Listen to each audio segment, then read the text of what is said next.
The sheriff smiled while 30 police cruisers boxed in 2 black men at a quiet Georgia gas station. To everyone watching, it looked like another routine takedown, another suspicious person's call, another pair of handcuffs clicking shut on hot pavement. What nobody there understood was that the 2 men lying face down on that asphalt had spent 16 years serving their country in places so dangerous their missions were still classified. And within hours, the most powerful political machine in Beaumont County would begin collapsing from the inside out. The highway stretched through southern Georgia like a ribbon of heat and pine trees.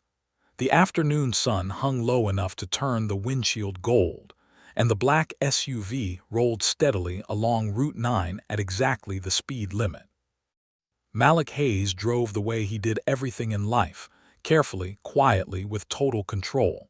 His hands stayed planted at 10 and 2. His eyes moved constantly between mirrors, road signs, tree lines. 16 years in naval special operations had rewired him permanently. Even now, back home on American soil, his body still scanned every environment like danger could appear from anywhere. Beside him, his younger brother Andre leaned back in the passenger seat with one arm hanging near the window. "You think Mom suspects anything?" Andre asked. Malik shook his head once. "She has no idea." Andre laughed softly. "Man, she absolutely knows." Malik finally smiled. "Yeah, their mother probably knew. She always knew things." The brothers hadn't been home together in nearly 8 years. Deployments had scattered them across oceans and deserts and unnamed operations that officially never existed. Sometimes they got 10 days home. Sometimes 5. Sometimes a single weekend before another flight out. But this time was different. No deployment orders waited in their phones. No commanding officer expected them back in 48 hours. No packed bags sat ready by the door. They were done. Retired. Free. And driving home to surprise their mother on her 70th birthday. Andre had spent the last hour talking about her cooking. "Bro, if she made that caramel pound cake." "She probably did. I'm eating half of it. You said that when we were 12. And I meant it then too." The SUV passed an old church, then a fruit stand, then the familiar faded sign welcoming drivers into Beaumont County. Malik felt something loosen inside his chest. Home. Not the Navy barracks. Not another temporary apartment near a base. Not another overseas staging area. Home. A few miles later, the old gas station appeared beside the road. The same cracked concrete lot. The same rusted ice freezer outside. The same crooked Coca-Cola sign that had probably been hanging there since the 80s. Malik recognized it instantly. "You need gas?" Andre asked. "And coffee." Malik pulled into the station slowly. The place looked frozen in time.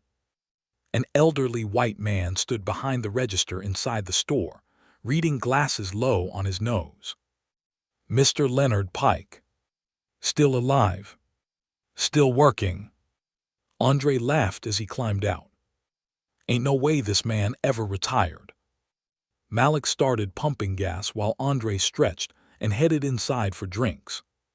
Across the road, beneath a large pecan tree, a sheriff's cruiser sat parked in the shade. Deputy Travis Cole looked up from his fast food bag the moment the SUV pulled in. His eyes narrowed. Out-of-state plates. 2 large black men. Expensive SUV. Clean clothes. Quiet confidence. Cole slowly wiped his fingers on a napkin and reached for the computer mounted beside him. He ran the plates. Nothing. Vehicle clean. Registration clean. No warrants. No alerts. Everything legal. But Cole kept staring anyway. Then he picked up his radio. "Dispatch," he said casually. Need additional units at Pike Station off Route 9. A pause crackled back. What's the issue? Cole watched Malik standing calmly beside the pump. Two suspicious males, possible casing behavior. Inside the store, Andre grabbed two bottled waters and grinned when Mr. Pike finally recognized him. Well, I'll be damned, the old man whispered. The Hayes boys. Andre laughed. Still alive, Mr. Pike. Your mama know y'all back. Not yet. Mr. Pike smiled slowly. That woman, about to cry herself silly. Outside, Malik finished pumping gas. Then he heard the sirens. One, then another, then three more. His entire body stiffened instantly. The sound was wrong. Too many units. Too fast. He turned slowly. Cruisers exploded into the lot from every direction. Tires screeching. Lights flashing.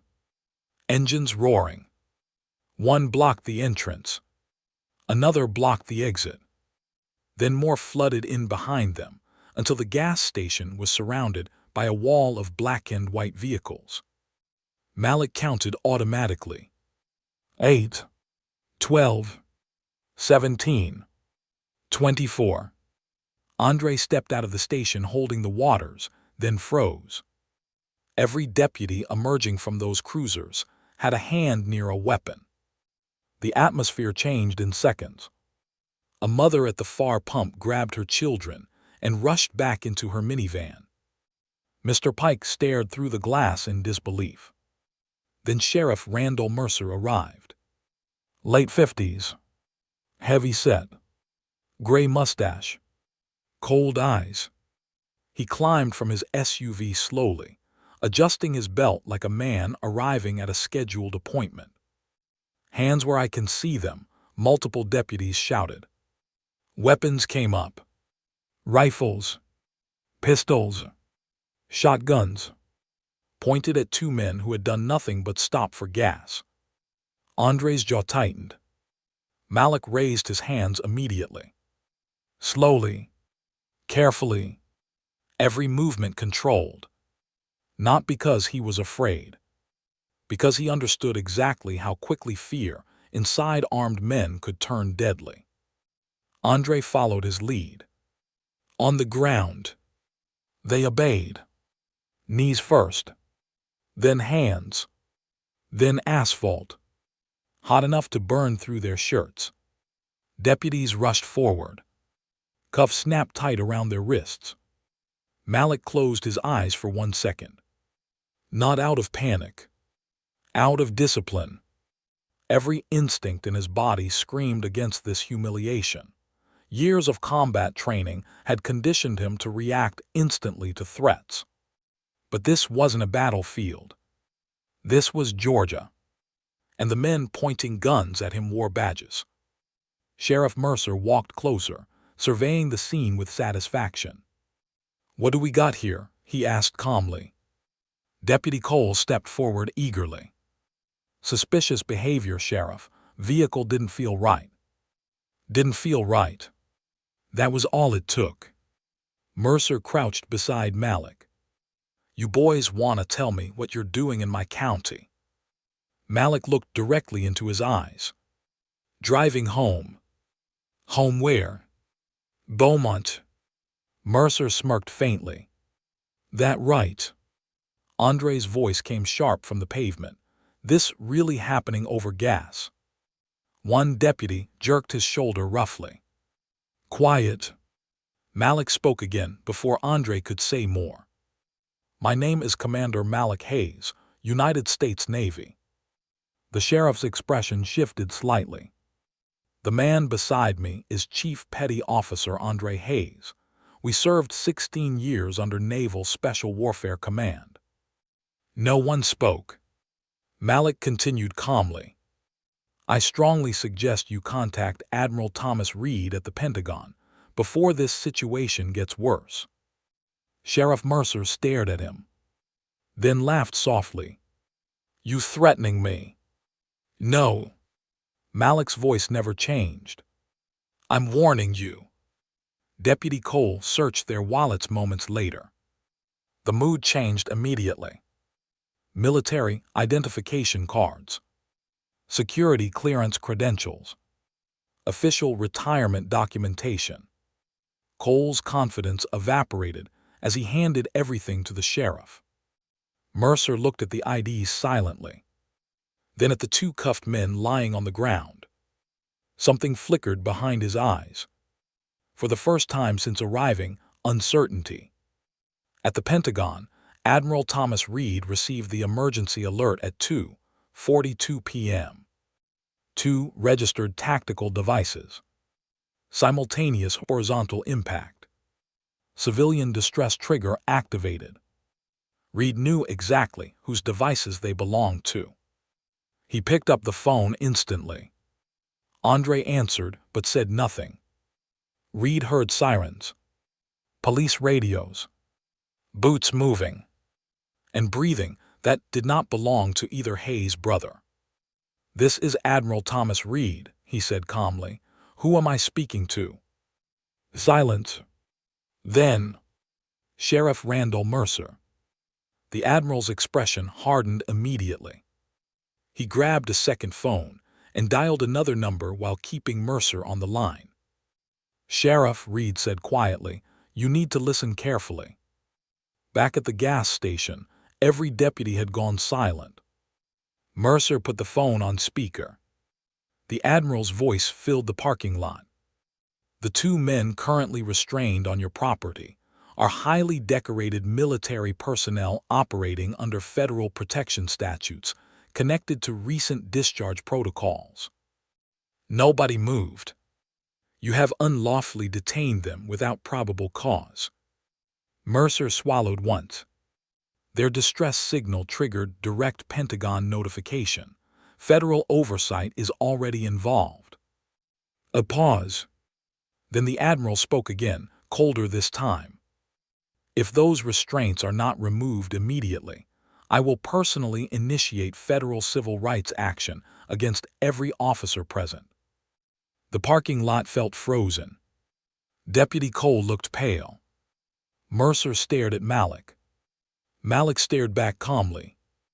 No fear. No anger. Just certainty. "You have 5 minutes," Admiral Reed finished. "Choose wisely." The line disconnected. No one spoke for several seconds. Then everything changed. Deputies began lowering weapons. Cruisers started backing away. One by one, units left the lot in silence. No speeches. No apologies. No explanations. Just retreat. A deputy finally uncuffed Malik. Another uncuffed Andre. Sheriff Mercer stood stiffly several feet away. "You're free to go." Andre rose slowly, rubbing his wrists. His entire body radiated fury, barely held together. Malik touched his arm lightly. "Not here. Not now."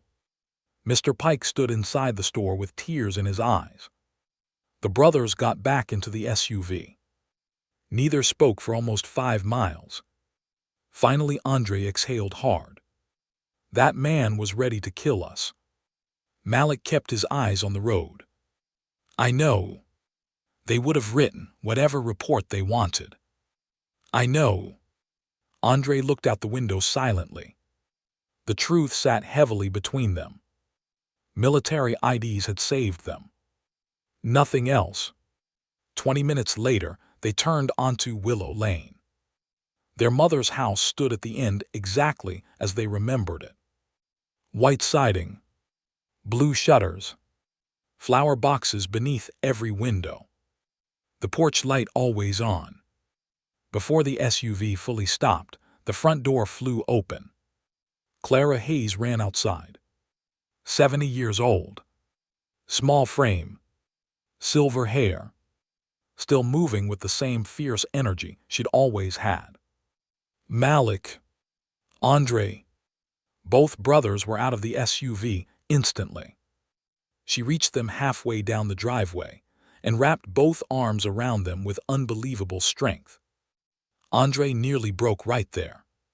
The tension of the entire afternoon cracked open inside him the moment their mother touched him. Clara held their faces in both hands. "You're home," she whispered. That night she cooked enough food for 10 people. Fried chicken, candied yams, mac and cheese, cornbread, and the caramel pound cake Andre had predicted. For a few hours, life felt normal again. They laughed, told stories, argued over old memories. Clara cried twice pretending she wasn't crying. Andre ate 4 slices of cake. By 9:30, Clara finally went upstairs to bed. The brothers cleaned the kitchen quietly, then settled into the living room. The local news played softly in the background. Malik reached for the remote, then stopped. The anchor's voice sharpened both their attention immediately. Earlier today, Beaumont County officers safely resolved a confrontation involving 2 aggressive suspects at a Route 9 gas station. Andre sat upright instantly. Footage appeared on screen. Cruisers, lights, the gas station. The headline beneath it read, "Police de-escalate dangerous situation." Andre stared in disbelief. "They're lying." The report continued. According to Sheriff Randall Mercer, deputies responded to reports of threatening behavior. Threatening behavior. Malik felt his stomach turn cold. The entire story had already been rewritten. No mention of military service. No mention of unlawful detention. No mention of 30 armed units swarming 2 men pumping gas. Just another sanitized police narrative. Clara appeared quietly in the hallway behind them. She watched the television for less than 30 seconds before understanding everything. Then she sat beside her son slowly and covered her mouth with her hand. Not shock. Recognition.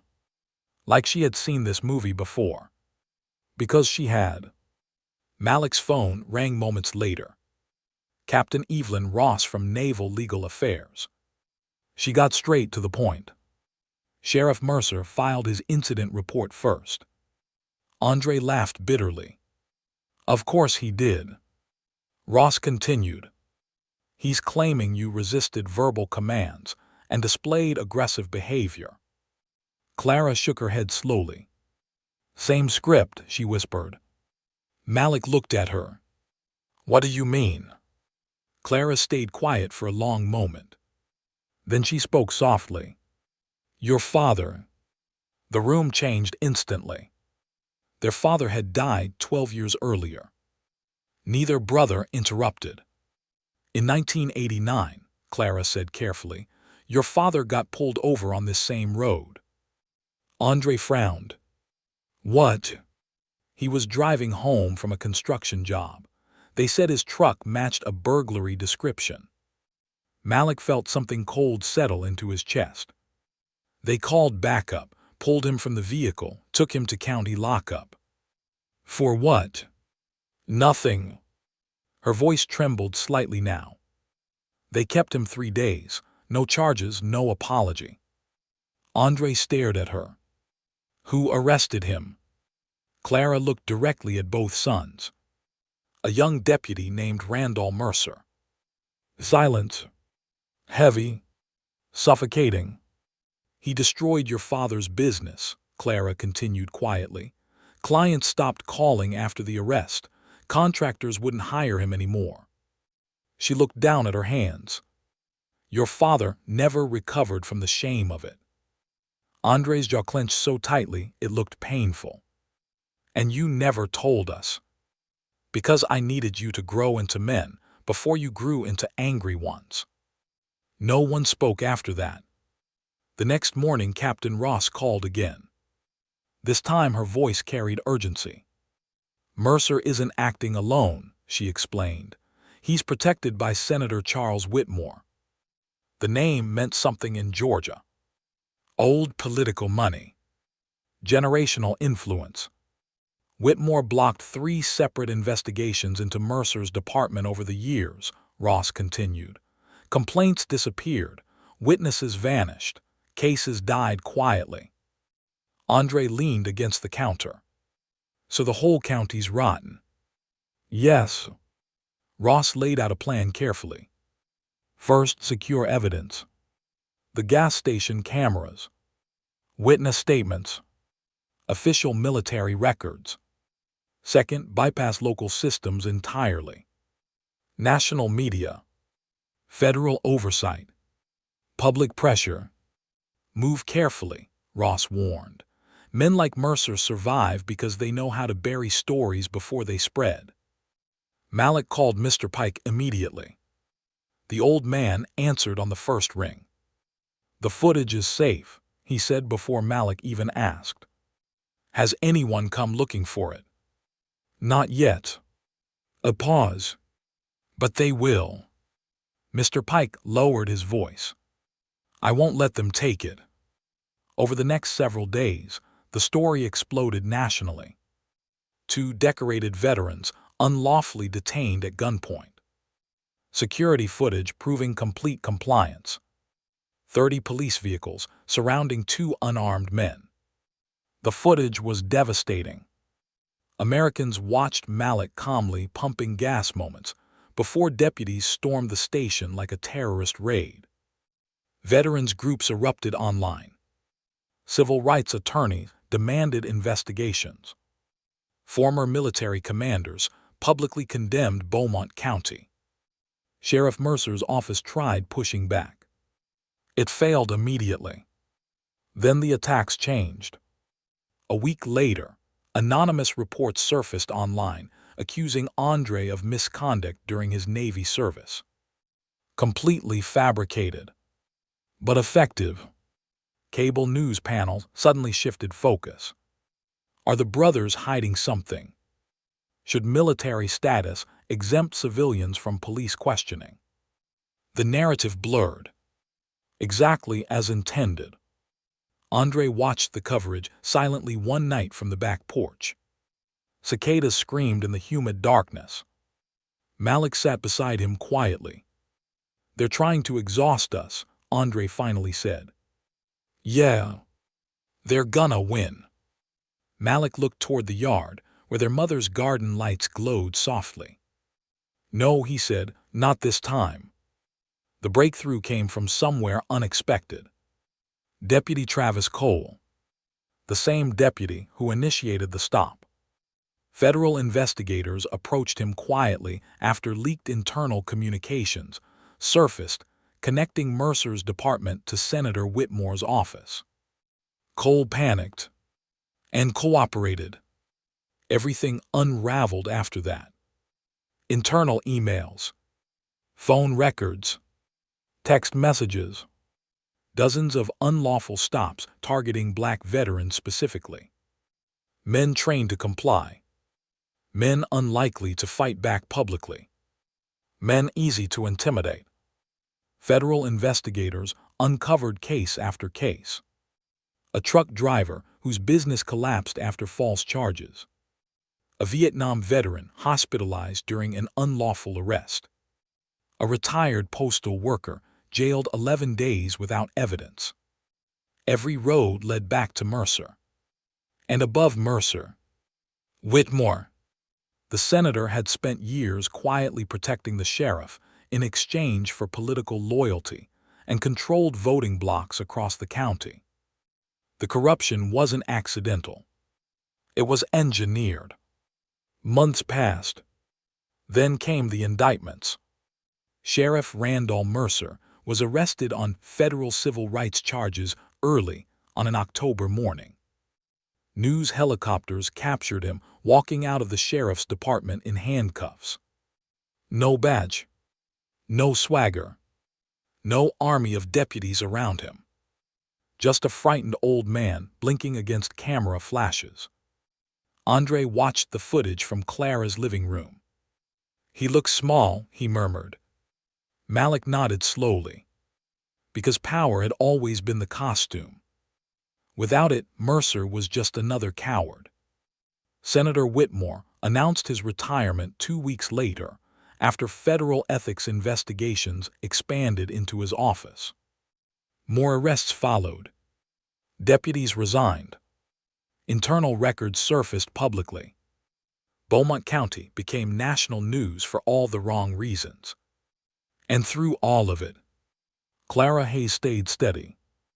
When she finally spoke publicly at a veterans advocacy conference in Washington, the entire room rose to its feet before she even finished.